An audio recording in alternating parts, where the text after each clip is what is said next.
Uh, hello guys, welcome to Bong study hub and আমার নাম সৌগত পাত্র। আর আজকে আমরা জিওসি পার্ট টুটা শুরু করতে চলেছি। ওকে, জিওসি পার্ট ওয়ানটা আমি আগেই করে দিয়েছিলাম। আর জিওসি পার্ট ওয়ানে most of the important chapters আমাদের cover, most of the important topics GOC চ্যাপ্টারে আমাদের অলরেডি কভার হয়ে গিয়েছিল, রাইট? আর আই হোপ তোমাদেরকে ওই ভিডিওটা ভালো লেগেছে আর অনেক হেল্পফুল হয়েছে হয়তো। ঠিক আছে, জিওসি আমরা ফার্স্ট পার্টে অনেক কিছু শিখে গেছি, right? Like most of the জিনিস শিখে ফেলেছি, রাইট? এই ভিডিওতে আমরা কি করবো, কোয়েশ্চেন প্র্যাকটিস করবো। Question practice in the sense hyper conjugation অব্দি আমি করেছিলাম, রাইট? তো হাইপার কনজুগেশন কিভাবে অ্যাপ্লাই করতে হয়, স্টেবিলিটি ডিটারমাইন করার সময় ওটা আমি দেখাবো। অ্যারোম্যাটিসিটি কিভাবে অ্যাপ্লাই করতে হয়, আর resonance, stability of carbocation, stability of carbonate, এগুলো তো আগেও করিয়েছি আর এখানেও বুঝতে পেরে যাবে তোমরা, রাইট? যখন আমি করাবো। আর এরপর আমরা অ্যাসিডিক আর বেসিক স্ট্রেংথ উপরে বেশি ফোকাস করব। এই জন্য আমি একটা আলাদা ভিডিও চেয়েছিলাম এটার জন্য, স্পেসিফিক্যালি ফর অ্যাসিডিক স্ট্রেংথ আর basic strength. Most of the PYQs acidic strength থেকেই এসছে। বেসিক স্ট্রেংথ অতটা ইম্পর্টেন্ট না ডাব্লিউবিজে পার্সপেক্টিভে, but acidic strength is very much important. So ওইটা তোমাদেরকে করতে হবে, ওকে? তাছাড়া অ্যাসিডিক বেসিক স্ট্রেংথের পরে আমি পিওয়াইকিউজ করাবো। PYQs I think 15 to 20 PYQs আমি করিয়ে দেবো এখানে, okay? So let's start the video. Okay guys, let's solve these questions. So basically প্রথমে তোমরা এটা ট্রাই করো না, পজ করো, okay? Then come here to check the answers. Okay, I hope তোমরা করে ফেলেছো। সো ফার্স্ট কোয়েশ্চেন যদি আমরা দেখি কি লেখা আছে, CD3CH2+, আর এখানে কি আছে, CH3SCH2+। আচ্ছা, সেকেন্ড কোয়েশ্চেনটা দেখো। সেকেন্ড কোয়েশ্চেনটা আমি প্রিভিয়াস লেকচারে অলরেডি করিয়ে দিয়েছিলাম, রাইট? তো প্রথমে তোমরা সেকেন্ড কোয়েশ্চেনটা আনসার করার চেষ্টা করো। সেকেন্ড কোয়েশ্চেন তো পারবে, ঠিক আছে? আমি ফার্স্ট লেকচারে পড়িয়েছিলাম। তো অবভিয়াসলি সেকেন্ড কোয়েশ্চেনটা কিভাবে আমরা করব, তো ইন্ডাকটিভ ইফেক্ট দেখতে হবে, রাইট? আমরা স্টেবিলিটি অফ কার্বোক্যাটায়ন দেখছি। ইন্ডাকটিভ ইফেক্ট সিডি বন্ডের বেশি হয়, তারপরে হয় CH3, রাইট? সো CD3 কি হবে, এখানে ইন্ডাকটিভ ইফেক্ট হবে, রাইট? 3 জায়গায় থাকে। আর এখানে CH3 ইন্ডাকটিভ ইফেক্ট। কার ইন্ডাকটিভ ইফেক্ট বেশি স্ট্রং হয়? CD, কালকে বুঝিয়েছিলাম। তো কি হবে, কোনটা বেশি স্টেবল হবে? এইটা, রাইট? কারণ কি বেশি ইলেকট্রন প্রোভাইড করছে কার্বোক্যাটায়নকে। ফার্স্ট কোশ্চেনে চলে যাই। ফার্স্ট কোশ্চেনে যদি আমরা ইন্ডাকটিভ ইফেক্ট দিয়ে কোশ্চেনটাকে সলভ করি, তাহলে আমাদের আনসার এইটা আসা উচিত, রাইট? যদি আমরা ইন্ডাকটিভ ইফেক্ট দিয়ে এটাকে সলভ করি, তাহলে আমাদের আনসার এইটা আসা উচিত, রাইট?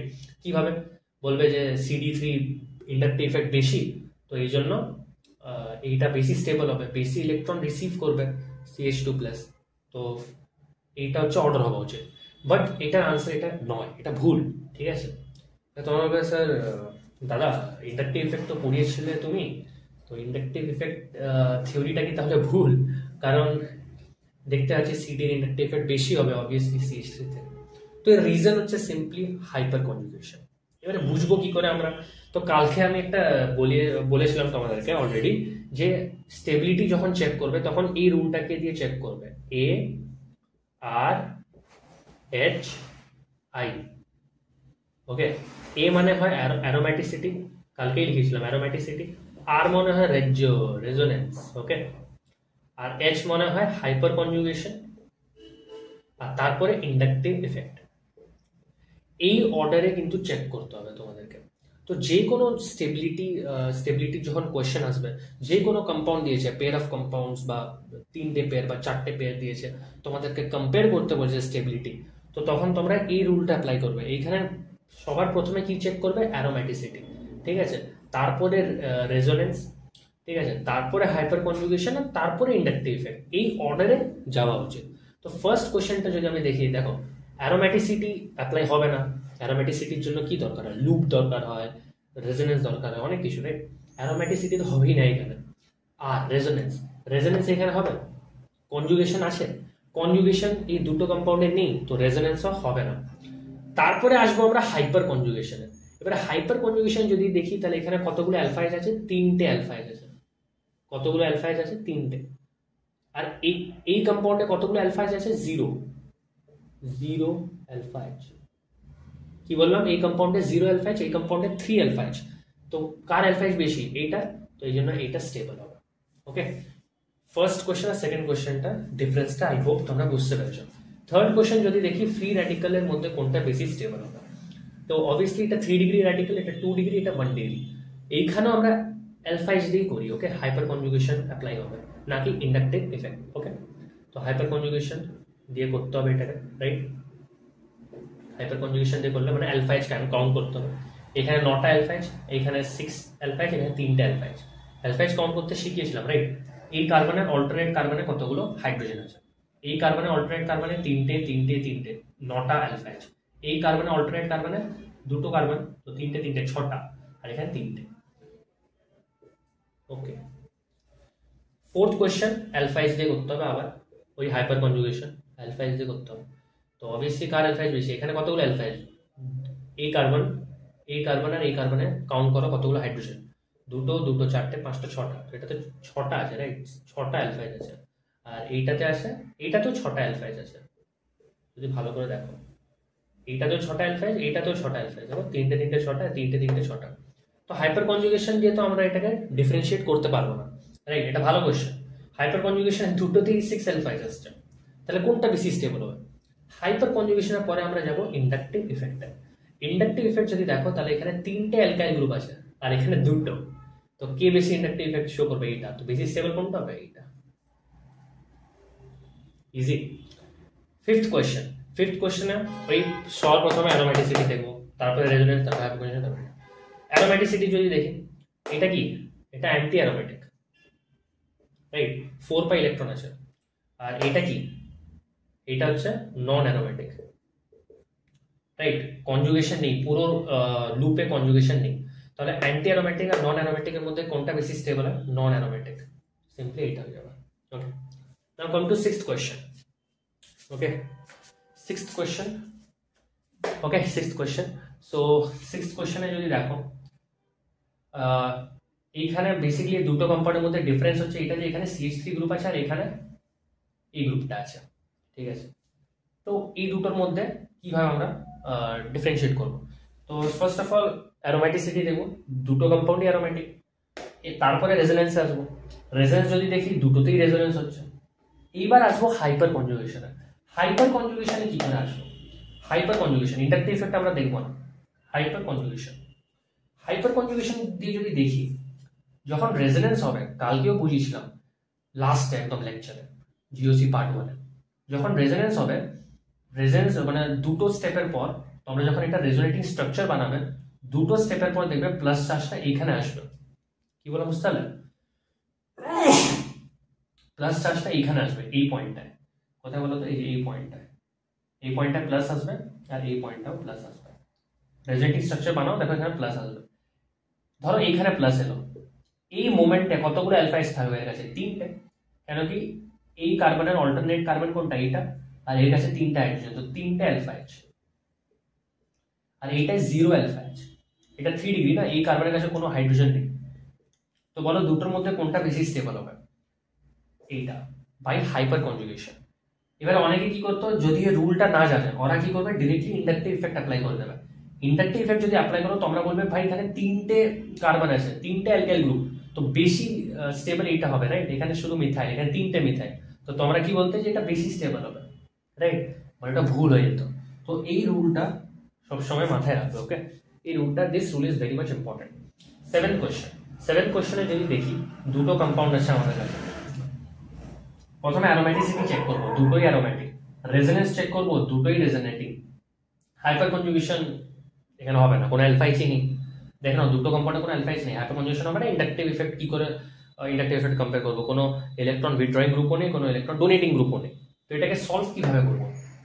দেখো, এটাকে সলভ করবো আমরা রেজোনেন্স দিয়ে। এইটা যদি রেজোনেটিং স্ট্রাকচার বানাও, কি বানাও? এটার আরএস, তাহলে এইটার আসে আইডেন্টিক্যাল আরএস। এর আরএস বানাও, ধরো এটা আছে আমার কাছে, ওকে, এটা প্লাস। এর যদি আমি রেজোনেটিং স্ট্রাকচার বানাই, কি আসবে? এইভাবে আসবে। বা এটা যদি আবার বানাই, এইভাবে আসবে। তিনটেই তো একই, আইডেন্টিক্যাল না? তো এটাতে কি আসছে? আমাদের 3টে আইডেন্টিক্যাল আরএস আসছে। আর আমি কালকে বুঝিয়েছিলাম স্টেবিলিটি অফ রেজোনেটিং স্ট্রাকচারের সময় যে identical RS is more stable than normal RS. আর এর আরএস গুলো ডিফারেন্ট হবে, তো আইডেন্টিক্যাল আরএস হলে এটা বেশি স্টেবল হয়ে যাচ্ছে। ওকে, now come two 8th question. 8th কোশ্চেনটা এটা অ্যান্টি অ্যারোমেটিক 4 পাই ইলেকট্রন, এটা তো পুরো রিংয়ে কনজুগেশন নেই, পুরো রিংয়ে রেজোনেন্স নেই, তো এটা কি হয়ে যাবে নন অ্যারোমেটিক। তো কোনটা বেশি স্টেবল হয়? Non aromatic is more stable than anti aromatic. এই তিনটে কোশ্চেন করো। সবার প্রথমে কিসে হবে? Aromatic, right? এতে তিনটেই অ্যারোমেটিক নয়। এবারে রেজোনেন্স আসবো। রেজোনেন্স কোথায় কোথায় হচ্ছে? এইখানে হচ্ছে আর এইখানে হচ্ছে, এইখানে রেজোনেন্স হচ্ছে না, ঠিক আছে? তাহলে 3 কি হয়ে যাবে লাস্টে? 3 সবার লাস্টে। এবারে 1 আর 2 এর মধ্যে আমাকে কম্পেয়ার করতে হবে। এইভাবে কোশ্চেন করার চেষ্টা করো। সর্বপ্রথমে অ্যারোমেটিসিটি দেখলাম, নেই। তারপর রেজোনেন্স দেখলাম, রেজোনেন্স এইটাতে আছে বাট এইটাতে নেই। তো আমি এটা অবভিয়াসলি এটা সবচেয়ে লিস্ট স্টেবল হবে, কারণ আমি এই অর্ডারেই যাচ্ছি। এবারে এই দুটোর মধ্যে কিভাবে ডিটারমাইন করব? এই দুটোর মধ্যে তো রেজোনেন্স আছে। এরপর আমি যাব হাইপার কনজুগেশন। হাইপার কনজুগেশন এখানে কতগুলো অ্যালফা এজ আছে? 3টে 4টে 5টা না। ফ্রি রেডিক্যালের জন্য 3টে 4টে 5টা। আর পাই বন্ডের জন্য এখানে কতগুলো বলো? 2টো। তো কতগুলো অ্যালফা এজ আছে? 7টা অ্যালফা এজ। এই কম্পাউন্ডে বলো কতগুলো অ্যালফা এজ আছে? 3টে আছে, দেখো ভালো করে। এখানে একটা ফ্রি রেডিক্যালের জন্য আর এখানে 2টো পাই বন্ডের জন্য, তো টোটাল 3 অ্যালফা এজ আছে। তো দুটোর মধ্যে কোনটা স্টেবল হবে? 7টা অ্যালফা এজ, মানে 1 গ্রেটার দেন 2 গ্রেটার দেন 3। এইভাবে সলভ করতে হয়। ওকে, I hope you all got it. Hello guys. So আমরা একটা ইম্পর্টেন্ট টপিক ফাইনালি চলে গেলাম। টপিকের নাম হচ্ছে অ্যাসিডিক স্ট্রেংথ। এবার অ্যাসিডিক স্ট্রেংথ অনেক ইম্পর্টেন্ট টপিক, সো জাস্ট আমার কথা শুনবে। ওকে, এবার অ্যাসিডিক স্ট্রেংথ আমি বেশি ডেপথে পড়াবো না। অ্যাসিডিক স্ট্রেংথ ডেপথে মানে বলছি যে থিওরিটা, রাইট? এর একটা থিওরি হয়, রাইট? একটা রিয়াকশন লিখে দেয়, যে বলবে acidic strength is directly proportional to কি বলে pK, inversely proportional to pK value, proportional to K value. তো যে কে ভ্যালুস, পিকে ভ্যালুস, এগুলো তোমরা অলরেডি আয়নিক ইকুইলিব্রিয়ামে পড়েছো, রাইট? আয়নিক ইকুইলিব্রিয়ামে ওই যখন সল্ট হাইড্রোলিসিস পড়ো, ঠিক আছে, বা আরো কয়েকটা টপিক ছিল যেখানে অ্যাসিডিক মানে পিকে যখন ডিরাইভ করতে হতো, রাইট? পিকে যখন ডিরাইভ করতে হতো, তো তখন তোমরা রিয়াকশনসগুলো অলরেডি লিখেছো, রাইট? তো সেগুলোই আছে, তো সেগুলো তো আয়নিক ইকুইলিব্রিয়ামে তোমরা জানো। তো আমি অত থিওরি বলছি না। থিওরিতে এটাই বলবো যে অ্যাসিডিক স্ট্রেংথ বেসিক্যালি বলে দিচ্ছি, যেমন ধরো একটা অ্যাসিড আছে এইচে, ধরো একটা অ্যাসিড, ওকে? এইচে কি একটা অ্যাসিড। এবার এইচে কি হচ্ছে? এইচ হচ্ছে ডিসোসিয়েট হয় ধরো ওয়াটারে, ঠিক আছে? ওয়াটারে ডিসোসিয়েট হয় H প্লাস আর A মাইনাসে ভেঙে যাচ্ছে। যদি ওয়াটার থাকে তাহলে কি হবে? এটা H3O প্লাস হয়ে যাবে, ঠিক আছে? একই ব্যাপার। তো বেসিক্যালি এটাকে আমরা কি বলি? কনজুগেট বেস, ঠিক আছে? মনে আছে আয়নিক ইকুইলিব্রিয়ামে এটাকে কি বলি আমরা? Conjugate base. ওকে, আর এইটা হচ্ছে আমাদের অ্যাসিড মানে H প্লাস। তো বেসিক্যালি কি হচ্ছে এখানে? আমরা এই যে A মাইনাস যেটা তৈরি হচ্ছে, রাইট? এটা যত বেশি স্টেবল হবে অত স্ট্রং অ্যাসিড হয়।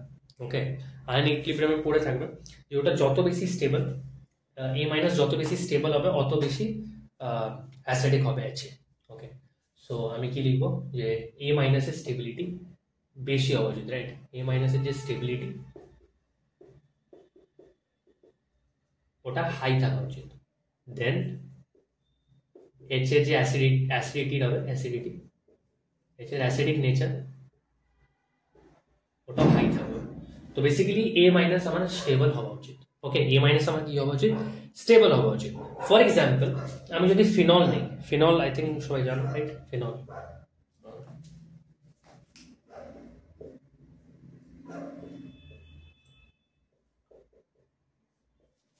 এটা হচ্ছে phenol.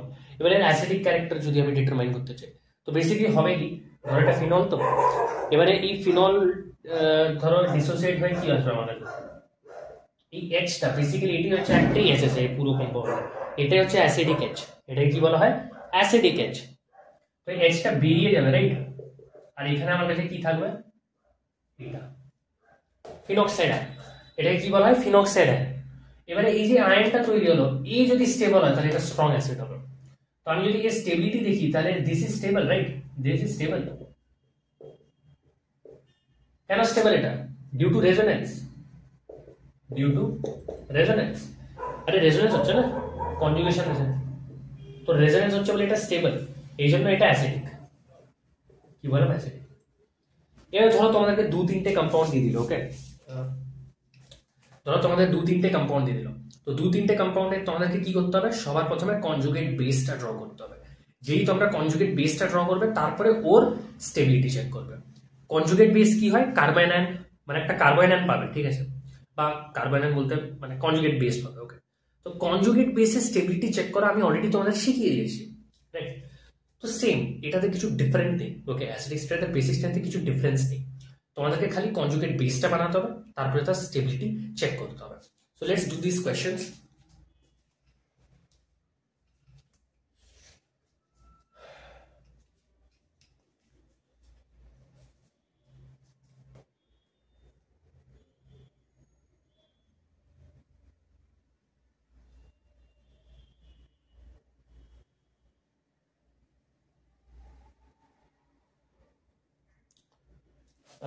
See here, first question. Okay, first question দেখো, ফার্স্ট কোশ্চেন আমার কাছে কি আছে? NH3 ওয়াটার আর এখানে কি আছে? HF, right? NH3 water HF। তো বেসিক্যালি আমি কি করব? এদের কনজুগেট বেস বানাবো। কি করব? কনজুগেট বেস বানাবো। সো বলো এটার কনজুগেট বেস কি হবে? NH3। NH3 থেকে যদি আমি একটা H কেটে নিই তাহলে কি আসবে আমার কাছে? NH2 মাইনাস, ওকে। তারপর আছে আমার কাছে ওয়াটার, ওকে, ওয়াটার। এক মিনিট, আমি জাস্ট অ্যাঙ্গেলটা চেক করে নিই। ওকে, একটু সেটআপের প্রবলেম ছিল। সো বেসিক্যালি আমার কাছে কি আছে? NH3 যদি আমি দেখি না, NH2 মাইনাস, ওয়াটার থেকে যদি H প্লাস কেটে নিই তাহলে কি আসবে? OH minus. আর HF আছে আমার কাছে, রাইট? HF থেকে যদি H কেটে নিই তাহলে আমার কাছে আসবে F মাইনাস। এইবার এই কনজুগেট যে বেসগুলো বানালাম এর স্টেবিলিটি চেক করতে হবে। তো এখানে যদি দেখো কার স্টেবিলিটি বেশি হবে, তো তুমি দেখতে পাচ্ছ মাইনাস কার উপরে? মাইনাসটা কার উপরে? নাইট্রোজেন অ্যাটমের উপরে। আর এখানে মাইনাস কার উপর? অক্সিজেন অ্যাটমের উপরে। আর এখানে মাইনাস ফ্লোরিনের উপর। তো সবচেয়ে বেশি ইলেকট্রোনেগেটিভ কোন অ্যাটম? ফ্লোরিন, ঠিক আছে।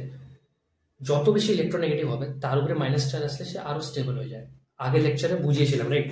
ইলেকট্রোনেগেটিভ অ্যাটমের উপরে মাইনাস চার্জ থাকলে ওটা স্টেবল হয়। আমি কি লিখবো এখানে? F minus is more stable than OH minus is more stable than NH2 minus. Therefore acidic character क्या होगा? ताले HF is more acidic than water and water is more acidic than ammonia. ठीक है? HF is more acidic than water, water is more acidic than ammonia. Second question. Second question है देखो, हमारे काছে 1 degree alcohol, 2 degree alcohol, 3 degree alcohol আছে। তো 1 degree, 2 degree আর 3 degree অ্যালকোহলের মধ্যে আমাকে acidity check করতে হবে। সো ফার্স্ট অফ অল আমি কি করব? কনজুগেট বেস বানিয়ে ফেলবো। এটা একটা হলো, এটা একটা হলো, আর কি আসবে এখানে? এটা একটা হলো। সো এই তিনটে আছে আমার কাছে, রাইট? এই তিনটে আছে। সো এই তিনটের আমাকে স্টেবিলিটি চেক করতে হবে। H কেটে নিলাম, তো স্টেবিলিটি চেক করতে হবে। 1 degree alcohol, 2 degree alcohol, 3 degree alcohol. তো দেখতে পাচ্ছ যে এখানে O মাইনাস আছে, রাইট? এবারে এখানে কি দেখবো আমরা? ইন্ডাকটিভ ইফেক্ট দেখবো। তো ইন্ডাকটিভ ইফেক্ট এখানে সবচেয়ে বেশি, তারপর এখানে, তারপর এখানে। তো স্টেবিলিটি তাহলে কি হবে? মাইনাস চার্জ আছে না, মাইনাস চার্জ কি হবে? মানে ইলেকট্রন উইথড্রয়িং গ্রুপ থাকা উচিত, তবে ওটা স্টেবল হয়। বাট এখানে তো উল্টো হচ্ছে। তো সবচেয়ে বেশি স্টেবল এ, কেন কি একজন খালি ইলেকট্রন দিচ্ছে। একে এমনিতে ইলেকট্রন দরকার নেই, তাও দিচ্ছে একজন, এখানে দুজন, এখানে তিনজন। তো এইভাবে এটা হয়ে গেল। তাহলে সবচেয়ে বেশি অ্যাসিডিক 1 ডিগ্রি অ্যালকোহল, তারপর 2 ডিগ্রি অ্যালকোহল, তারপর 3 ডিগ্রি অ্যালকোহল। বাকিগুলো ট্রাই করো।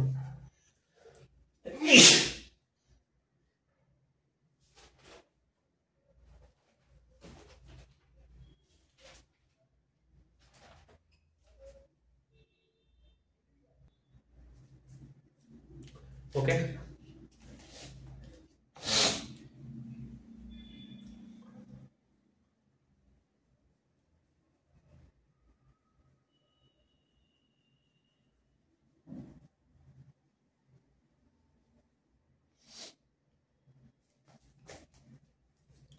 তো গাইজ লেটস সলভ দি। আচ্ছা এগুলো আমি দিয়ে দিচ্ছি, রাইট? কোনটা ছিল? এটা অর্ডার এটা ছিল, এইটার অর্ডার এইটা ছিল। এই দুটোর মধ্যে কোনটা বেশি অ্যাসিডিক? থার্ড কোয়েশ্চেনে কি আসবে তাহলে আমার কাছে কনজুগেট বেস বলো, স্পিডে করছি এখন, ও মাইনাস, আর এখানে আসছে কি আমার কাছে ও মাইনাস। দেখো এটা রেজোনেন্স করছে, আর এখানে রেজোনেন্স হচ্ছে, এখানে রেজোনেন্স হচ্ছে না, তো কোনটা স্টেবল হবে? এইটা। তো দেয়ারফর এটা অ্যাসিডিক স্টেট হয়ে গেল। ওকে, ফোর্থ কোয়েশ্চেন ইম্পর্টেন্ট। ফোর্থ কোয়েশ্চেনে কি হবে তাহলে? ফোর্থ কোয়েশ্চেনে আমি কি করবো, সবার অ্যানায়ন বানিয়ে ফেলবো, রাইট? সবার অ্যানায়ন বানিয়ে ফেলছি, দেখো এইচটা সরিয়ে দিচ্ছি। Okay, H H H H H, এখানে কি আসবে? Minus minus minus minus minus. এবার দেখো CH3 কি শো করবে? Plus M. ওকে, আর এখানে কোনো ইফেক্ট নেই। NO2 কি শো করে? Minus M. CN কি শো করে? Minus M. আর OCH3 কি শো করে? Plus M. এবার দেখো সবচেয়ে বেশি এখানে অ্যাসিডিক কোনটা হবে? সবচেয়ে বেশি অ্যাসিডিক কোনটা হবে? দেখো যখন রিয়াকশন মানে রেজোনেন্স হবে তখন এই যে কার্বন অ্যাটম আছে এখানে কি আসবে? মাইনাস। বা ওভারঅল যদি অত কিছু না বুঝতে চাও তাহলে এইভাবেও দেখতে পারো যে প্লাস এম মানে কি, ইলেকট্রন ডোনেট করছে বেসিক্যালি, মানে পুরো রিংটাতে ইলেকট্রন সাপ্লাই করছে ইনডিরেক্টলি রেজোনেন্স করার সময়। এই জন্য প্লাস এম দিয়েছি, প্লাস আই না। ওকে, তো তখন কি হচ্ছে, এখানে অলরেডি মাইনাস আছে তো ওটা আনস্টেবল হয়ে যাচ্ছে, রাইট? মাইনাস থাকলে আমরা জানি যে ইলেকট্রন উইথড্রয়িং গ্রুপ থাকলে ভালো, আর প্লাস থাকলে ইলেকট্রন ডোনেটিং গ্রুপ থাকলে ভালো। তাহলে এটা হবে না। সবচেয়ে বেশি তাহলে মাইনাস এম, এই দুটোর মধ্যে দেখতে হবে, এই দুটোর মধ্যে সবচেয়ে বেশি অ্যাসিডিক হবে, ঠিক আছে? মানে সবচেয়ে বেশি স্টেবল হবে। তো আমরা জানি যে NO2 নাইট্রোজেন কন্টেনিং গ্রুপ, এর মাইনাস আই বা মাইনাস এম বেশি হয় CN এর থেকে।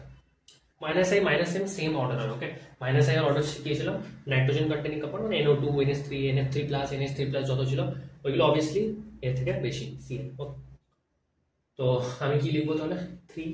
3 is much more acidic, 3 is much more acidic than, কার থেকে? 3 is much more acidic than 4। এরপর এইটা হবে, কেন কি প্লাস এম তো আনস্টেবল করছে, আর এখানে তো প্লাস এম নেই, তো এটা অ্যাডভান্টেজে আছে। তো কি লিখবো? 3 4 2 3 4 2। এবার বাঁচলো এই দুটো, কোন দুটো? প্লাস এম আর এটা। OCH3 প্লাস এম সবচেয়ে স্ট্রং হয় অ্যাজ কম্পেয়ার টু CH3, তাহলে কি হবে? 1, আর OCH3 প্লাস এম স্ট্রং আছে, এটা কত হবে? 1 2 3 4 5 5। এটা হয়ে গেল অর্ডার কার? 4th number question. ওকে, বুঝতে পারছো OCH3 প্লাস এম বেশি কেন? আরে OCH3 মানে কি দেখো আমি বলে দিচ্ছি,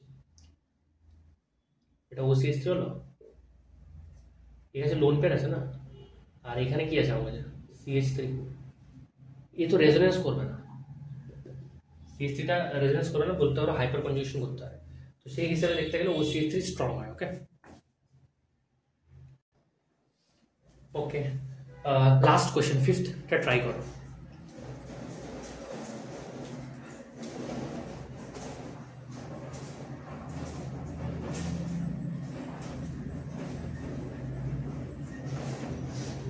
ফিফথ কোয়েশ্চেন দেখো, ফিফথ কোয়েশ্চেনে কি আছে আমার কাছে? এটা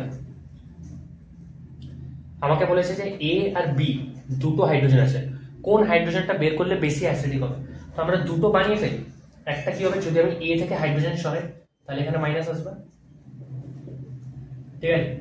A থেকে যদি কি করি H প্লাস দেয়, যদি A যদি H প্লাস দেয়, এবার এটা বিটা যদি আমি করি তাহলে কি আসবে আমার কাছে?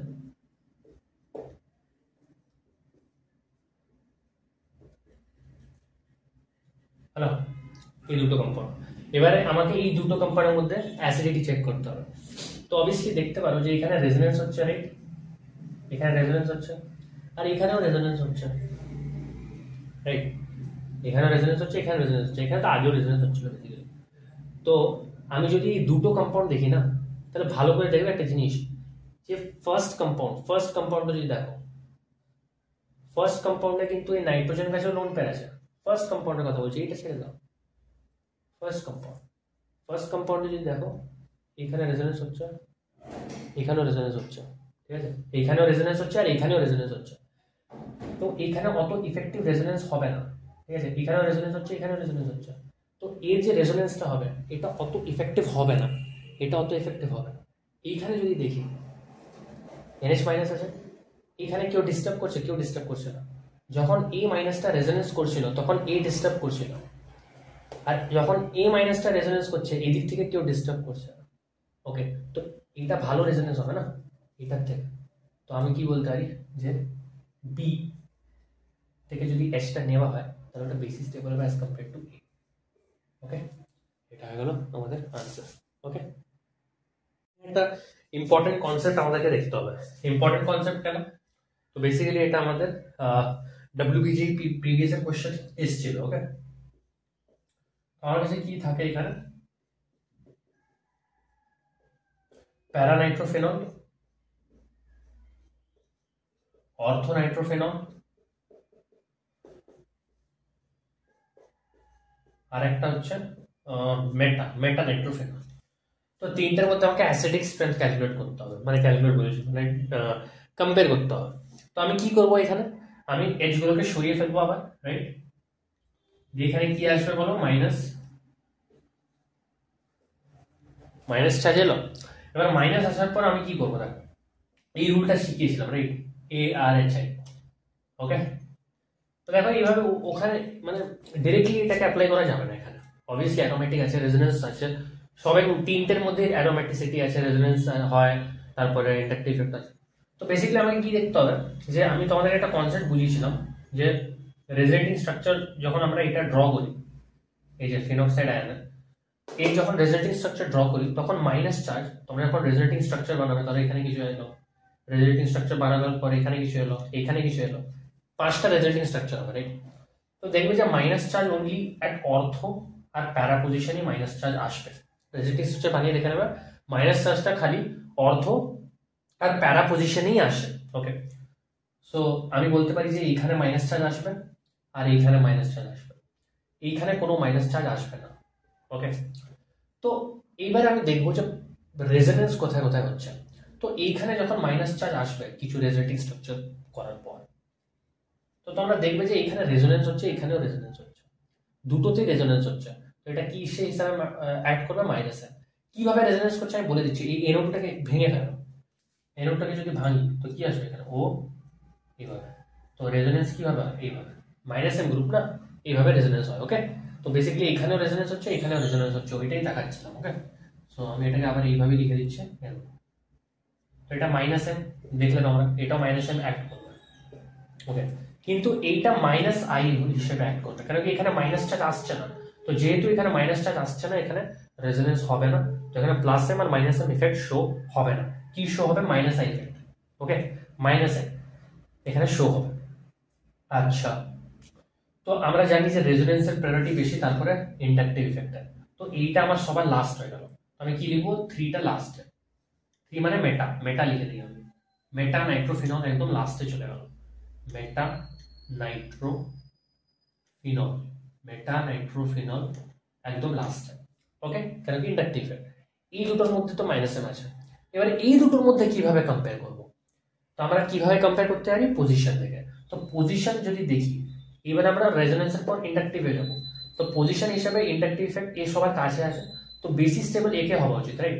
বেসি স্টেবল কাকে হওয়া উচিত, অর্থকে সবচেয়ে বেশি স্টেবল হওয়া উচিত, তারপরে মেটাকে, সরি প্যারাকে, কেন কি এরোটা দূরে আছে, এইটা হওয়া উচিত। বাট আনসার এইটা না, এটা ম্যাক্সিমাম স্টুডেন্ট এইটাই করে আসে, এই জন্য বারবার কম্পিটিটিভ এক্সামে এই কোশ্চেনটা আসে। এখানে বেসিক্যালি কি হবে, অর্ডার প্যারা ইজ মোর স্টেবল দ্যান অর্থ। কি করে, তো চলো দেখে নিচ্ছি কি করে।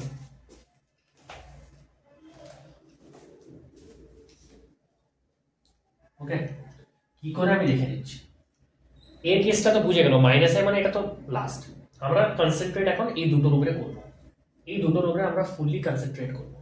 এই দুটোর উপরে যদি দেখি, তাহলে আমি বলবো যে এর কেসটা যদি দেখো না, এই কেসটা, তো যখন এটা এইভাবে থাকে OH, ওকে, আর এখানে কি থাকে N, এইভাবে থাকে। তো বেসিক্যালি এখানে একটা হাইড্রোজেন বন্ডিং হয়, দেখছো, হাইড্রোজেন বন্ডিং হয়। এখানে কি হয়, হাইড্রোজেন বন্ডিং হয়, এটাকে বলা হয় ইন্ট্রামলিকুলার হাইড্রোজেন বন্ডিং। ঠিক আছে, ইন্ট্রামলিকুলার মানে মলিকুলের ভিতরেই হাইড্রোজেন হচ্ছে, মানে হাইড্রোজেন বন্ডিং হচ্ছে, মলিকুলের নিজের মলিকুলের ভিতরেই হাইড্রোজেন বন্ডিং হচ্ছে, এটাকে বলা হয় ইন্ট্রামলিকুলার হাইড্রোজেন বন্ডিং। কি বলা হয়, intramolecular hydrogen bonding. Intramolecular hydrogen bonding. তো ইন্ট্রামলিকুলার হাইড্রোজেন বন্ডিং যখন হচ্ছে, তো তোমরা বলো এই যে এইচটা আছে, এই এইচটা রিমুভ হতে চাইবে না, কেন কি এখানে একটা বন্ড আছে, স্ট্রং বন্ড, এখানে কি আছে, স্ট্রং বন্ড। আর যদি আমি এখানে দেখি প্যারানাইট্রোফেনল, প্যারানাইট্রোফেনলে যদি দেখি, তো এইখানে এই এইচটাকে কেউ আটকাচ্ছে না, বাট এই এইচটাকে এখানে ও আটকাচ্ছে। তো এটা কি হবে, ইজিলি রিমুভ হয়ে যাবে। এটা কি হয়ে যাবে, ইজিলি রিমুভ হয়ে যাবে। এই এইচটা ইজিলি রিমুভ হয়ে যাবে, কেন কি এখানে একে কেউ আটকাচ্ছে না। আর এই এইচটাকে আমাদের একটা অক্সিজেন কি করছে, একে ধরে রেখেছে। তো এইচটা ইজিলি বেরোবে না। তো বেশি অ্যাসিডিক কোনটা হবে, যে এইচ দিচ্ছে বেশি করে। তো কি হবে, আমার প্যারানাইট্রোফেনল ইজ মোর স্টেবল দেন অর্থোনাইট্রোফেনল। আর এটা তো সবচেয়ে পেছনে ইন্ডাকটিভ ইফেক্ট। বেটা, I hope you all got it. Okay, এটা ডব্লিউবিসি পিওয়াইকিউতে এসেছিল।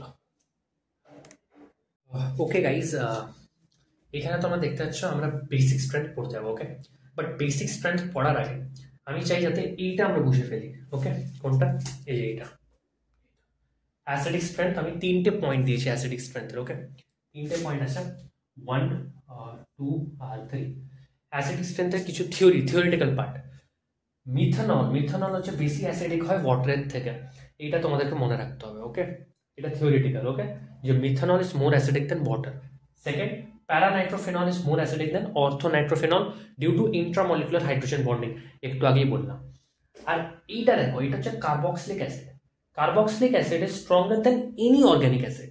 ওকে, আর এখানে যে আরটা আছে, এই আরটা ফিনাইলও হতে পারে, অ্যালকাইল গ্রুপও হতে পারে, কোনো গ্রুপ হতে পারে। আমার মেন এজেন্ডা হচ্ছে এইটা। এইটার জন্য এটা সবচেয়ে বেশি অ্যাসিডিক হয়। কেন সবচেয়ে বেশি অ্যাসিডিক হয়, এর কনজুগেট বেস যদি বানাই, এর কি বানাই, কনজুগেট বেস। তো আমার কনজুগেট বেস এইটা আসবে, রাইট, এর কনজুগেট বেস এইটা আসবে। তো এইটা যখন এলো, এর যখন আমি রেজোনেটিং স্ট্রাকচার বানাবো, আমার কাছে কি আসবে, এটা আসবে। এই দুটো আইডেন্টিক্যাল কি না, এই দুটো আইডেন্টিক্যাল, অ্যারোগুলো সরিয়ে দিচ্ছি দেখো, এই দুটো আইডেন্টিক্যাল, আগেও পড়িয়েছিলাম জিওসি পার্ট 1। তো যেহেতু এই দুটো আইডেন্টিক্যাল আরএস, তো এই জন্য এটা সবচেয়ে বেশি স্টেবল হয়ে যায়। এখানে কিছুই থাকুক, ফেনল থাকুক, কিছুই থাক, এইটা হচ্ছে হবে। ওকে, বেসিক স্ট্রং। এরপরে আমরা চলে আসি বেসিক স্ট্রেংথ। ওকে, অ্যাসিডিক স্ট্রেংথ শেষ, আরো কিছু কোয়েশ্চেন আছে, ওগুলো করবো পরে। বেসিক স্ট্রেংথে যদি দেখি, বেসিক স্ট্রেংথ কাকে বলা হয়, যে ability to donate lone pair, ability to donate lone pair, okay আমরা বলবো বেস, ডোনেট লোন পেয়ার, এইটাকে বলা হয় বেস। যে লোন পেয়ার ডোনেট করতে পারে ওদেরকে বলা হয় বেস, যে লোন পেয়ার অ্যাকসেপ্ট করতে পারে ওদেরকে বলা হয় অ্যাসিড, বা H+ যে দেয় ওদেরকে বলা হয় অ্যাসিড। তো ability to donate lone pair, তো ফর এক্সাম্পল আমার কাছে ধরো একটা কম্পাউন্ড আছে, প্রথমে একটা হেভি কম্পাউন্ড নিলাম, পাইরন নিলাম, এটা কি পাইরন, ঠিক আছে। আর আমার কাছে আছে ধরো একটা কম্পাউন্ড এটা, ওকে, এই দুটো আমার কাছে কম্পাউন্ড আছে, এটার কাছে লোন পেয়ার আছে। এবারে আমি জিওসি পার্ট 1-এও বুঝিয়েছিলাম লোকালাইজড লোন পেয়ার কাকে বলা হয় আর ডিলোকালাইজড লোন পেয়ার কাকে বলা হয়। তো বেসিক্যালি এই কম্পাউন্ডে এই লোন পেয়ারটা পার্টিসিপেট করছে রেজোনেন্সে, এই লোন পেয়ারটা কি করছে, পার্টিসিপেট করছে রেজোনেন্সে। আর এই যে কম্পাউন্ড আছে, এই কম্পাউন্ডে এই লোন পেয়ারটা পার্টিসিপেট করছে না ইন রেজোনেন্স। কেন, এখানে নিজেদের মধ্যে এরা রেজোনেন্স করছে। কেন বুঝিয়েছিলাম, রাইট, sp হাইব্রিডেশন হয়ে যাবে, তখন ওটা কি হবে, 180 ডিগ্রি হয়ে যাবে, রাইট। যদি লোন পেয়ারও এখানে রেজোনেন্স করে তাহলে ওটা sp হাইব্রিডেশন হয়ে যাবে। আর sp হাইব্রিডেশন মানে কত বন্ড অ্যাঙ্গেল হয়, 180 ডিগ্রি, মানে বন্ডটা এইভাবে হয়ে যাবে, অ্যাঙ্গেল স্ট্রেন চলে আসবে, মানে আনস্টেবল হয়ে যাবে। ওকে, তো এটাকে আমরা কি বলবো, নন লোকালাইজড লোন পেয়ার, মানে লোকালাইজড লোন পেয়ার। ওকে, এটাকে আমরা কি বলবো, লোকালাইজড লোন পেয়ার। এই লোন পেয়ারটা লোকালাইজ আছে এখানে, এই লোন পেয়ারটা মুভেবল নয়। আর এই লোন পেয়ারটা কি, ডিলোকালাইজড লোন পেয়ার বা নন লোকালাইজড লোন পেয়ার। ওকে, লোকালাইজড লোন পেয়ার, এটা delocalised lone pair, delocalised lone pair মানে লোন পেয়ারটা রেজোনেন্সে পার্টিসিপেট করছে। এবার আমি যদি বলি অ্যাবিলিটি টু ডোনেট লোন পেয়ারকে বলা হয় বেস। তো এই দুটোর মধ্যে বেসিক স্ট্রেংথ কার বেশি হবে বলো, এই দুটোর মধ্যে বেসিক স্ট্রেংথ কার বেশি হবে, এর কাছে বেশি লোন পেয়ার আছে, নাইট্রোজেনের কাছে লোন পেয়ার তো লোকালাইজ আছে না, লোকালাইজ এইখানেই আছে, বাট এ তো রেজোনেন্স করছে। তো অ্যাভেলেবল কার কাছে ইলেকট্রনস বেশি আছে, অ্যাভেলেবিলিটি অফ ইলেকট্রন কার কাছে বেশি আছে, এর কাছে। তো সবচেয়ে বেশি বেসিক কি হবে, A. I hope you got it. Okay, easy ছিল। ওকে, এবার কিছু কোয়েশ্চেন্স করাচ্ছি বেসিক স্ট্রেংথের উপরে। বেসিক স্ট্রেংথকে এইভাবে আমরা দেখবো, ওকে, যে লোন পেয়ার লোকালাইজ আছে কি ডিলোকালাইজড আছে, এইভাবে। গাইস আমাদের এখানে বেসিক স্ট্রেংথ কম্পেয়ার করতে হবে, রাইট? তো দেখেন এখানে বেসিক স্ট্রেংথ কিভাবে কম্পেয়ার করবো। So first of all basic strength কিভাবে ক্যালকুলেট করতে হবে। বেসিক স্ট্রেংথ ক্যালকুলেট করার সময় তোমাদেরকে কি করতে হবে, দেখতে হবে যে লোন পেয়ারটা লোকালাইজড আছে কি ডিলোকালাইজড আছে, ঠিক আছে? বা তোমরা এটা দেখতে পারো যে লোন পেয়ার, হ্যাঁ অ্যাকচুয়ালি এটাই আছে, লোকালাইজ না ডিলোকালাইজ, এটা খালি তোমাদের জানতে হবে। আর যদি ধরো এরকম টাইপের কোয়েশ্চেন চলে আসে OH মাইনাস Cl মাইনাস, মানে অর্গানিক কম্পাউন্ড যদি না হয়, ঠিক আছে, এগুলো তো অর্গানিক কম্পাউন্ড, কার্বন কন্টেনিং কম্পাউন্ডসকে তো আমরা অর্গানিক কম্পাউন্ড বলি। তো basically OH minus Cl minus এরকম টাইপের কম্পাউন্ড যদি থাকে আমাদের কাছে, এরকম কাইন্ড অফ যদি আয়ন্স থাকে আমাদের কাছে, তো তখন বেসিক স্ট্রেংথ কিভাবে ক্যালকুলেট কম্পেয়ার করতে হয় এইটা আমাদের জানতে হবে। তো বেসিক্যালি ফার্স্ট কোয়েশ্চেনটা অনেক ইম্পর্টেন্ট আর একটু টাইম কনজিউমিং হবে, কারণ এইটার পিছনে একটা কনসেপ্ট আছে, ওকে, যেটা আমাকে স্টেবিলিটি অফ কার্বোঅ্যানায়নের সময় পড়ানো উচিত ছিল, বাট ইটস ওকে, এখানে পড়ে দিচ্ছি। তো দেখো যে মাইনাস চার্জ হয় না, মাইনাস চার্জ বলতে পারো, হ্যাঁ না? তো মাইনাস চার্জ হচ্ছে সাইজের উপরে ডিপেন্ড করে, মানে যদি আমি বলি যে মাইনাস চার্জ, ওকে, বা বলতে পারো যে স্টেবিলিটি অফ মাইনাস চার্জ, বা বলতে পারো যে স্টেবিলিটি অফ কার্বোঅ্যানায়ন বা অ্যানায়ন বলতে পারো, ওকে, স্টেবিলিটি অফ অ্যানায়ন, ওটা প্রপোর্শনাল হয় কার, size of the ion, size of ion, মানে যত বড় সাইজ হবে, ঠিক আছে, যত বড় সাইজ হবে অত স্টেবল হয় অ্যানায়ন, ওকে। তো আমি যদি বলি Cl মাইনাস আর OH মাইনাসের মধ্যে কোনটা বেশি স্টেবল, তো সাইজ কার বেশি, ক্লোরিনের। ইনঅর্গানিক কেমিস্ট্রি যদি পড়ে থাকো তাহলে তোমরা জানো যে কোনটা সাইজ বড় হবে, Cl এর সাইজ বড় হবে, রাইট? তো এটা বেশি স্টেবল হয়ে যাবে, এই অ্যানায়নটা বেশি স্টেবল এর থেকে, ওকে। এইভাবে আমরা ডিটারমাইন করি স্টেবিলিটি অফ অ্যানায়ন, সাইজের উপরে ডিপেন্ড করে, ওকে। বেসিক্যালি O মাইনাস আর S মাইনাস এর মধ্যে যদি বলি তাহলে এটা বেশি স্টেবল, তাহলে sulphur is larger than oxygen. এইবারে যদি আমি বেসিক স্ট্রেংথ ক্যালকুলেট করি, ভালো করে দেখো বেসিক স্ট্রেংথ, Cl মাইনাস কি স্টেবল, তো এ কি করবে, এ নিজের মাইনাস চার্জটাকে দিতে চাইবে না, এ কি করবে, নিজের লোন পেয়ারকে দিতে চাইবে না। বাট OH মাইনাস কি করবে, এ তো আনস্টেবল, এর থেকে তো আনস্টেবল, মানে ওটা বলছি আর কি, এর থেকে আনস্টেবল, তো এ কি করবে, এর comparatively easily lone pair donate করে দেবে। কি বললাম বুঝতে পারলে? আবার বলছি, এইটা এর থেকে তো আনস্টেবল, তো এই ইজিলি লোন পেয়ার ডোনেট করে দেবে, আর এ স্টেবল, তো এই লোন পেয়ারটাকে ধরে রাখবে, স্টেবল আছে, তো বেসিসিটি কার বেশি হবে, এর। এইভাবে ডিনোট করি আমরা, ওকে। সেকেন্ড কোশ্চেন, এইটা একটু হার্ড ছিল বলতে পারো, ঠিক আছে, বাকি কোশ্চেন গুলো ইজি, অনেক ইজি, ওকে। সেকেন্ড কোশ্চেন যদি দেখো, সেকেন্ড কোশ্চেন আমার কাছে কি আছে, দেখো সেকেন্ড কোশ্চেন আমার কাছে কি আছে, CH3NH2 আর এখানে আছে NH3, ওকে। তো বেসিক্যালি আমি লোন পেয়ার যদি এখানে ড্র করি, লোন পেয়ার এই দেখো, আর এখানে লোন পেয়ার বেশি এখানে দরকার ছিল না। বেসিক্যালি এখানে CH3 কি করবে, প্লাস আই গ্রুপ না CH3, তো এ কি করবে, ইলেকট্রন ডোনেট করবে, ওকে। তো এখানে ইলেকট্রন ডেন্সিটি বাড়বে, তো এর বেসিক স্ট্রেংথ বেড়ে যাবে। কি বললাম, এই ইন্ডাকটিভ ইফেক্ট শো করবে, প্লাস আই ইফেক্ট শো করবে, ইলেকট্রন ডোনেট করবে, নাইট্রোজেনের কাছে ইলেকট্রন ডেন্সিটি বাড়বে, তো ও কি করবে, বেসিসিটিও বেড়ে যাবে, ইলেকট্রন ডেন্সিটি বাড়ছে তো বেসিসিটিও বেড়ে যাবে, ability to donate lone pair easy হয়ে যাবে। NH3 এখানে কি করবে, এখানে একে কেউ হেল্প করছে না, এখানে একে একজন হেল্প করছে, তো বেসিককে এ। থার্ড এখানে দেখতে পারো যে এই লোন পেয়ারটা কি লোকালাইজড, আর এই লোন পেয়ারটা কি, এটা হচ্ছে ডিলোকালাইজড।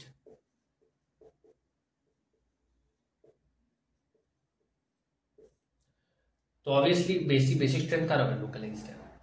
এইটা আর এটা যদি দেখি তাহলে বলো, এটা লোকালাইজড, ওকে, আর এটা ডিলোকালাইজড।